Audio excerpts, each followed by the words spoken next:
That was Dr. Hyderabad talking to Roland Pease.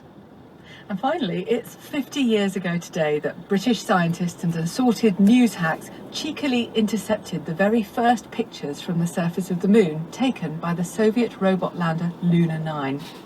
Radio astronomers at Jodrell Bank Observatory picked up its strange radio signal and recognised it as a picture coming through. Here's what they heard.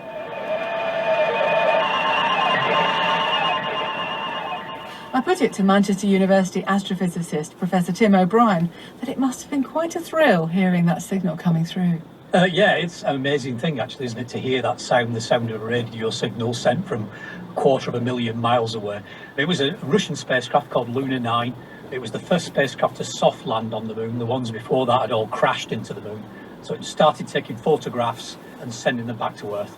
And what happened was the scientists at Jodrell basically hacked into the signal. They intercepted the signal that was being sent back to Russia, and then they heard the sound change, and it was then they realised that what was being sent back was a picture. Now, in order to turn that strange new sound into an actual picture, they needed to borrow something that was a forerunner of the fax machine. Where did they get it from? Yeah, it turned out this was like one of the early fax machines, so a thing called a Muirhead picture receiver. It was something that was used in newspaper offices to transmit photographs around the world. So they put out a call, and the Daily Express offices in Manchester answered that call and sent down one of these machines to Jodrell. So today is the anniversary of getting hold of that machine, is that it? It is. The 4th of February, they plugged that machine into the signal arriving live from the moon via the telescope, and out scrolled the very first picture ever sent from the surface of the moon. That must have been incredible. And what did it look like? So yeah, it was a close-up view. So the spacecraft's on the surface, it's sort of unfurled, and then this panoramic camera was taking these shots. So you see this sort of rocky surface, you see craters, you actually see a little bit of the spacecraft itself at the bottom of the picture.